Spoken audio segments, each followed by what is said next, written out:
Bom dia, amigo. Esse é nosso momento de encontro matinal. É sempre bom estar ao seu lado, gozar de sua companhia, contar com sua presença. E acredite, eu desejo de coração que esses momentos gastos aqui, não apenas na minha companhia, mas sobretudo na presença de Deus e na busca da sua palavra, possam ser úteis para você, ao longo do seu dia, para os seus relacionamentos, para os seus projetos e para as suas decisões. Como sempre faço aqui, quero deixar um abraço especial para os aniversariantes do dia de hoje, membros de nossa igreja ou amigos que nos assistem nesse instante.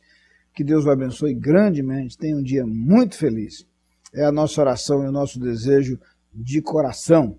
Aos demais que estão conosco, que não aniversariam hoje, mas que passam o dia começando na nossa presença, na nossa companhia, eu quero convidar para dedicarmos os próximos instantes, não muitos, apenas alguns minutos, a reflexão em torno das Escrituras e em torno da Palavra de Deus. Vamos juntos ouvir aquilo que Deus tem a nos falar. Do Evangelho segundo Mateus, no capítulo 7, versículos 23 e 24, nós lemos o seguinte: Entrai pela porta estreita, larga é a porta, e espaçoso o caminho que conduz para a perdição, e são muitos os que entram por ela. E porque estreita é a porta, e apertado o caminho que conduz para a vida, e são poucos os que acertam com ela. Nesses dois versículos, 13 e 14, do capítulo 7 do Evangelho segundo Mateus, nós encontramos parte do grande bloco conhecido como Sermão do Monte. O Sermão do Monte é apresentado por Mateus nos capítulos 5, 6 e 7. A totalidade desses três capítulos do Evangelho segundo Mateus é um sermão extraordinário de Jesus Cristo e eu o desafio, convido a ler esses três capítulos e a fazê-lo detidamente.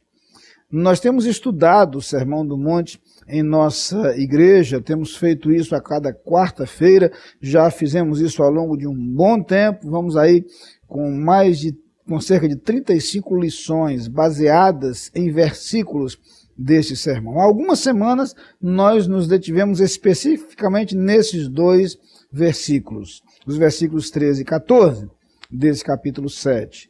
Aqui Jesus fala da existência de duas portas ou de dois caminhos. Um caminho largo e um caminho estreito. Há algumas coisas presentes nesta revelação de Jesus Cristo. A primeira é que em nossa vida nós sempre teremos escolhas a fazer, sempre teremos decisões a tomar. Uma outra coisa é que, na verdade, nós teremos sempre uma possibilidade de acerto e uma imensa possibilidade de erros. O caminho do acerto é um caminho. E a expressão usada por Jesus é que é um caminho estreito, é uma porta apertada. Mas o leque de opções para o desvio desse caminho é sempre um leque muito amplo, é sempre um leque muito variado. Nós sabemos disso, as experiências da vida mostram isso. A opção pela desobediência ao projeto de Deus será sempre uma opção ampla. Por outro lado, tende a ser uma opção mais cômoda no primeiro momento. Eu diria que é muito mais fácil abraçar a nossa própria vontade, nosso próprio projeto, nossas próprias expectativas, nossos próprios desejos, do que abraçar o projeto de Deus para nós. Isso acontece lá no Éden, quando o homem e a mulher optaram por desobedecer a Deus, seguindo as suas próprias expectativas e não seguindo aquilo que Deus lhes propusera. Quero que vocês lembrem que em nossa vida há duas coisas sobre as quais precisamos refletir. A primeira delas tem a ver com nossa decisão sobre a vida eterna. E esse texto, as palavras de Jesus aqui se aplicam com perfeição a esta verdade. A Bíblia diz claramente que há um caminho para Deus. Preste atenção, um caminho. Jesus Cristo disse: eu sou o caminho, a verdade e a vida. Ninguém vai ao Pai a não ser por mim. Paulo vai dizer na carta a Timóteo que há um só Deus e um só mediador entre Deus e os homens. Todas as outras propostas de mediação não são válidas. Todos os outros caminhos propostos para se chegar à salvação e à vida eterna, de acordo com a Bíblia, não são válidos. E a Bíblia chega a nos alertar já no Antigo Testamento, no livro dos Provérbios, que há caminho que ao homem parece ser bom, mas ao seu fim é caminho de morte. Ao dizer que Jesus é o único mediador, a Bíblia está dizendo que a mediação de outras pessoas, vivas ou mortas, não funciona. Está dizendo que o caminho das boas obras não conduz à salvação. Está dizendo que não existe recurso de reencarnação ou de vidas sucessivas para alcançar a salvação. Está dizendo que a intervenção de outras pessoas, a intercessão de outras pessoas, quer estejamos vivos, quer já tenhamos morrido, não tem significado nenhum. A Bíblia é clara quando diz que Jesus Cristo é o único caminho e que em nenhum outro há salvação, como diz Pedro em seu discurso diante do Sinédrio, em Atos 4:12, e em nenhum outro há salvação. No entanto, diferente desse caminho, existe uma larga porta, um espaçoso caminho que inclui todas estas vias alternativas propostas pelo homem, mas que conduzem à perdição. Quando Jesus entrar pela porta estreita, pelo caminho apertado, é porque a porta estreita e o caminho apertado conduzem à vida eterna, conduzem à salvação. Infelizmente, Jesus constata que poucos encontram esse caminho. Muitos são os que seguem a larga e espaçosa alternativa de suas próprias escolhas, de suas próprias construções, das alternativas criadas por homens, como se pudessem proporcionar salvação, mas esses caminhos conduzem à perdição. Eu quero que você entenda essa verdade. Quero que você entenda aquilo que é claramente exposto nas Escrituras.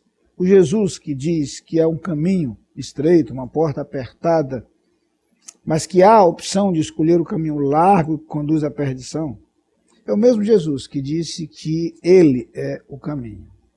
É o Jesus que se apresenta como o único mediador, como o único meio de acesso a Deus, e por este acesso, o único meio de obtermos a certeza da vida eterna. Por isso o próprio Jesus diz, quem crê no Filho tem a vida eterna. Por isso Jesus diz, quando da ressurreição de Lázaro, eu sou a ressurreição e a vida. Quem crê em mim, ainda que esteja morto, viverá. E aquele que vive e crê em mim, jamais morrerá. Siga o único caminho capaz de lhe conceder a vida eterna, que é Jesus. Vamos orar. Pai querido, quão claras são as palavras encontradas nas Escrituras. Muito obrigado porque elas nos apontam o único caminho da salvação, que é Jesus Cristo. Ó Pai, eu te peço agora por amigos nossos que nos assistem neste instante e que ainda trilham o caminho largo da perdição. Ó Pai, que esses amigos entendam que vale a pena seguir o caminho que é Jesus Cristo. Eu te peço, no nome de Jesus, teu Filho, aquele que veio para nos salvar e nos trazer esperança. Amém. Você é nosso convidado a participar das atividades da Igreja Batista da Capunga. No domingo, Escola Bíblica Dominical, às 9 e 18 horas. Culto, às 10 e 19 horas. Transmitidos ao vivo pela internet e pela Rádio Evangélica 100.7. Culto infantil e atividades para crianças de todas as idades. Todas as programações com interpretação para surdos. Igreja Batista da Capunga, Rua João Fernandes Vieira, 769, Parque Amorim, ao lado do Colégio Americano Batista. Fone 3092-6578. Visite o nosso site www.capunga.org.br.